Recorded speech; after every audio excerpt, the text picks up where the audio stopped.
سلام، به خبر 6 خوش آمدید. امروز پنج شنبه 20 دلو سال 1401 خورشیدی خورشیدی که برابر است با 9 فوریه سال 2023 میلادی. در آغاز سرخط مهمترین خبرها.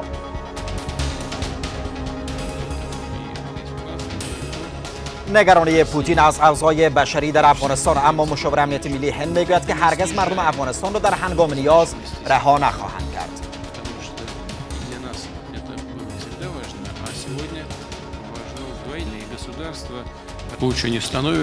اوضاع بشردوستانه در افغانستان رو به وخامت است و بر بنیاد اطلاعات روسیه نزدیک به 4 میلیون نفر در این کشور به کمک‌های بشردوستانه فوری نیاز دارند. خواستها برای بررسمی شناختن حکومت سرپرست، اما وزارت عدلیه میگوید که کشورهای غربی به دنبال وارد کردن فشار بر امارت اسلامی هستند.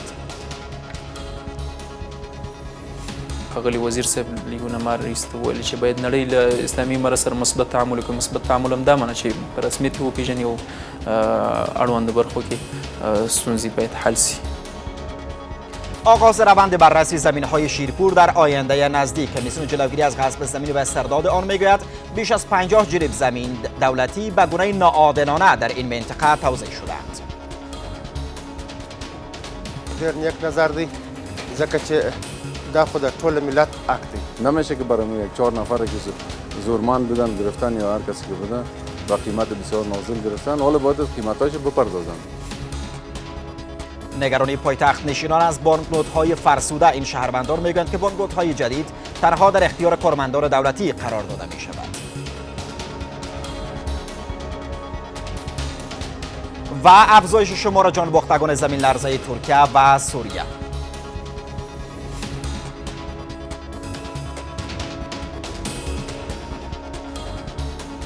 من نصار نبیله هستم. رئیس جمهوری روسیه در نشست دبیران شورای امنیت ملی کشورهای منطقه میگوید که اوضاع بشری در افغانستان رو به وخامت است و نزدیک به 4 میلیون تن در این کشور به کمک‌های فوری بشری نیاز دارند. همزمان با این شرکت کنندگان در این نشست پشتیبانیشان را از مردم افغانستان اعلام کردند. مشاور امنیت ملی هند میگوید که هرگز مردم افغانستان را در هنگام نیاز رها نخواهند کرد.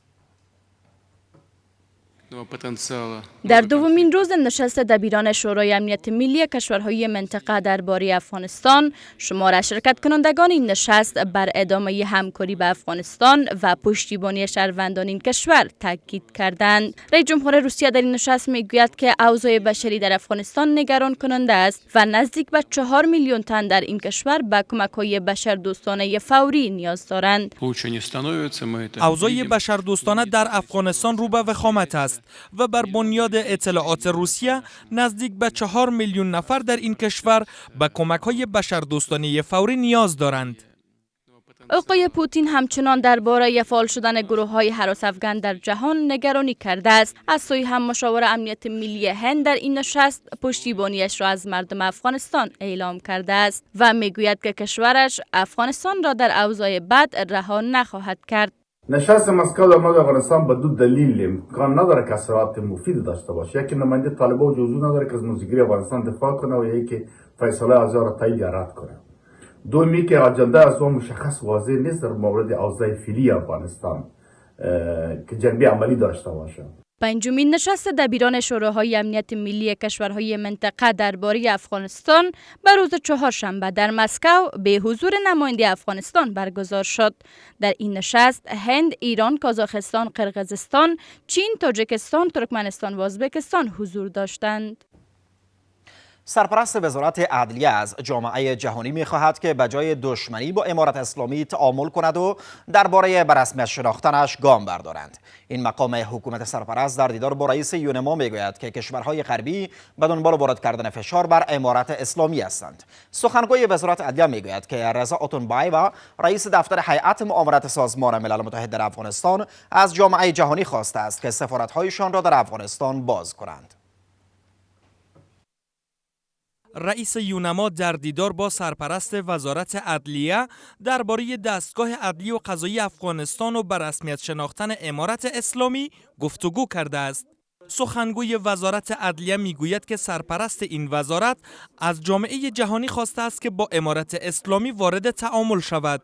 ښاغلي وزیر صاحب لیکونه ما راایسته ویل چې باید نړۍ له اسلامي امارت سره مثبت تعامل وکړي. مثبت تعامل هم دا معنی چې په رسمیت یې وپېژني او اړوندو برخو کې ستونزې باید حل شي.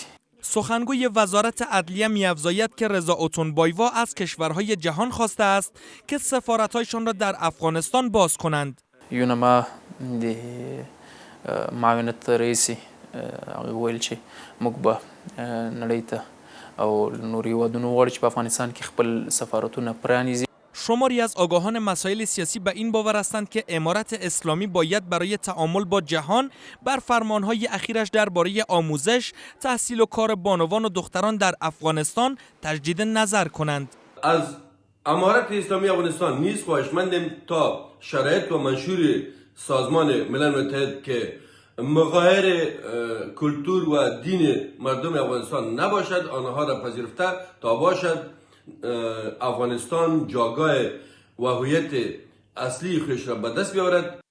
از سوی دیگر عبدالسلام حنفی معاون اداری ریاست الوزراء در دیدار با رامز الاکبروف معاون نماینده ویژه سرمنشی سازمان ملل متحد در افغانستان درباره کمک‌های بشردوستانه گفتگو کرده است و فعالیت دفتر نمایندگی ملل متحد و سازمان‌های کمک رسان در کشور را مهم خوانده است.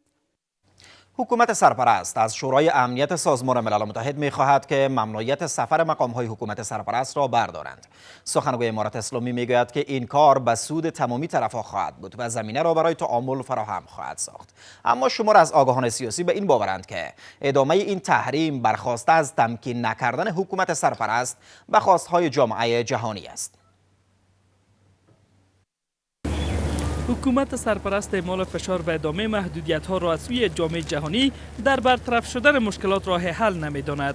سخنگوی امارت اسلامی از شورای امنیت سازمان ملل متحد می‌خواهد که ممنوعیت سفر بر مقام‌های حکومت سرپرست را بردارد تا زمینه برای تماس بهتر با جامعه جهانی فراهم شود. اجازه داده شد سفرهای آزادانه صورت بگیره. این به نفع تمام جهت هاست که با افغانستان تماس خوب داشته باشند، باور را به میان بیارن و همچنان در عرصه اقتصادی و دیپلماتیک همکاری داشته باشند.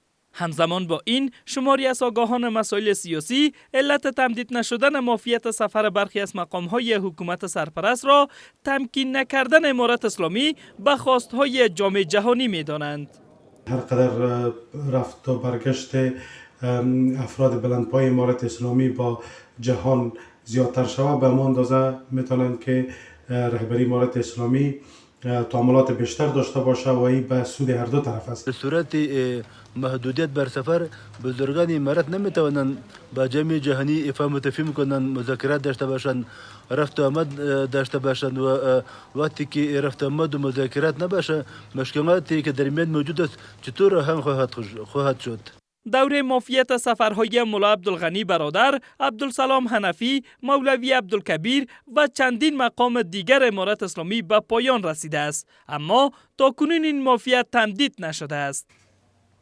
کمیسیون جلوگیری از غصب زمین و استرداد زمین‌ها میگوید که در آینده نزدیک روند بررسی زمین‌های دولتی در شیرپور آغاز خواهد شد. سخنگوی این کمیسیون می‌افزاید که در حکومت پیشین بیش از 50 جریب زمین دولتی به گونه ناعادلانه در این منطقه توزیع شدند. همزمان با این شمار از باشندگان منطقه شیرپور از آغاز روند بررسی زمین‌های غصب شده در این منطقه استقبال می‌کنند.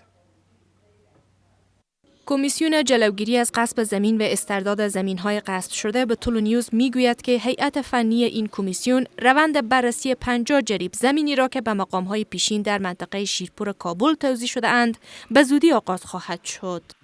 زموږ تخنیکي هیئت په نږدې وخت کې انشاءالله د شیرپور اړوند کومه سیمه چې ده او کومې ځمکې په غیر عادلانه توګه ویشل شوي ده به بررسي کیږي او د بررسۍ نه وروسته به موږ له ملت سره خپل د هغې نتایج شریکوو. از سوی هم وکیل گذر و شماری از باشندگان منطقه شیرپور شهر کابل از آغاز روند بررسی زمین‌های غصب شده پشتیبانی می‌کنند. این باشندگان از امارت اسلامی می‌خواهند تا زمین‌های دولتی را از زورمندان پس بگیرد. ډېر نیک نظر دی ځکه چې دا خو د ټول ملت حق دی نه یوازې یو شخص حق چې هغه وخت کې هغه زورواکو چې اکثر ځایونه په زور باندې نیولي وه. زمین بیت المال بوده دیگه، غذایی زمینی که کل ملت ده حق داشته. نمیشه که برای یک 4 نفر که زورمند بودن گرفتن یا هر کسی که بوده با قیمت بسیار نازل گرفتن. توزیع زمین‌های شیرپور از آغاز با انتقادهای روبرو بوده است. این زمین‌ها در منطقه شیرپور به وزیر اکبرخان کابل به مقام‌های پیشین و نزدیکانشان توزیع شد. اتحادیه دانشگاه‌ها و نهادهای تحصیلات عالی می‌گویند که بیش از 30 دانشگاه نهاد آموزشی به علت مشکلات اقتصادی فعالیت‌هایشان را متوقف می‌سازند. مسئولان این اتحادیه می‌گویند که اگر امارت اسلامی درباره آموزش بروان تجدید نظر نکند، این دانشگاه‌ها بسته خواهند شد. اتحادیه دانشگاه‌ها و نهادهای تحصیلات عالی خصوصی میگوید که اگر به دانشجویان دختر اجازه تحصیل داده نشود، 35 دانشگاه برای دانشجویان بسته خواهند شد.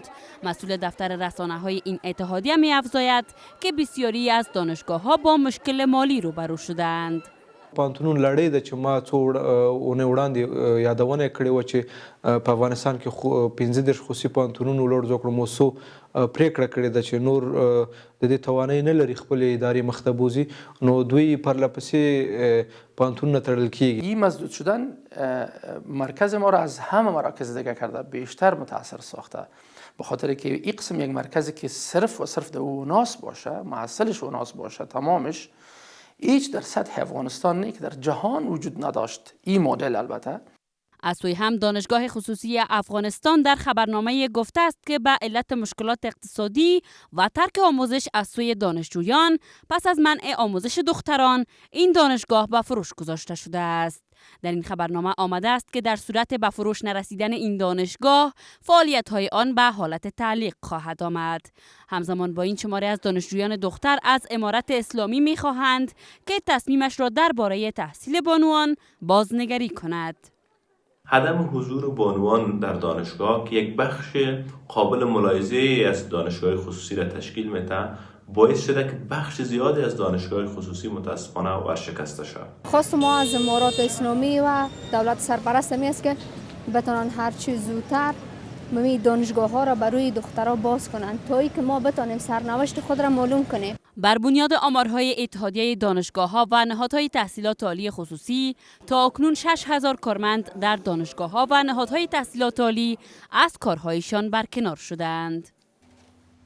به علت برفباری‌های اخیر شمار از شاهراه‌ها در ولایت‌های گوناگون برای رفت و آمد بسته شدند. شمار از مسافران در مسیر کابل کندهار میگویند که این مسیر از چندین ساعت بدین سو بسته شده است. وزارت فواید عامه میگوید که برخی از مسیرها در 5 ولایت به علت برفباری به گونه موقت بسته شدند.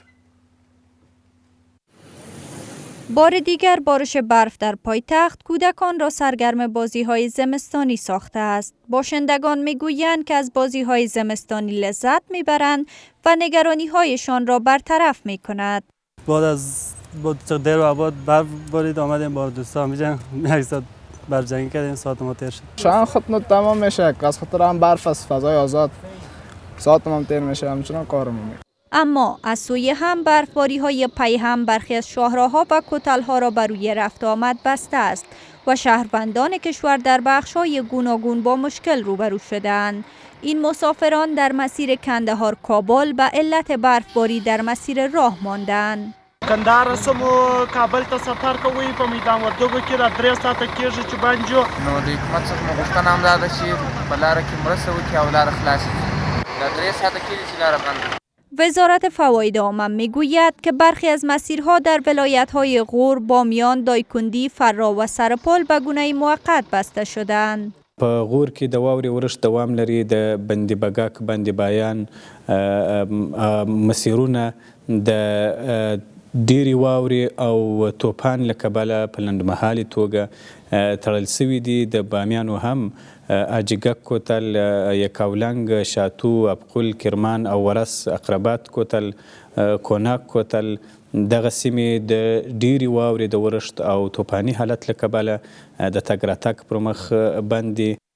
وزارت فواید عامه از تمامی مسافران در شاهراه‌ها می‌خواهد که در هنگام سفر با ابزارهای زمستانی مجهز باشند.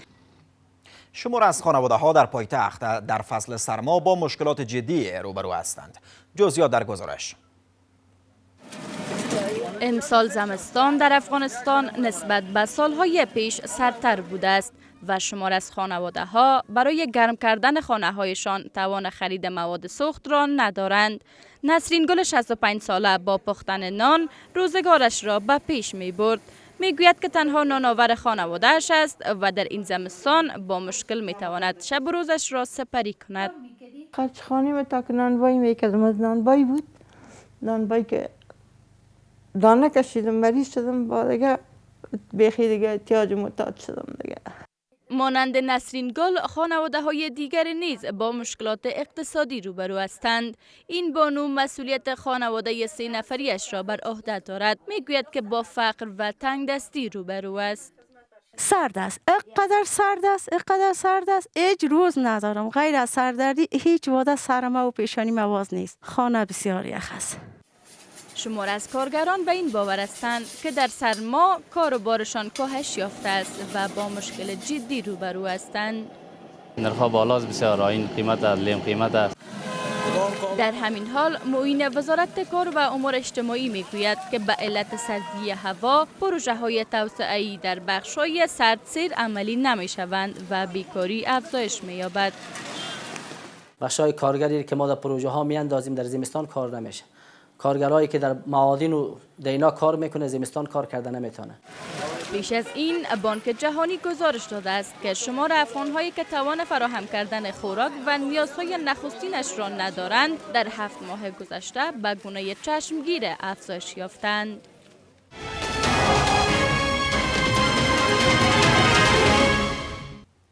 ادامه خبر 6.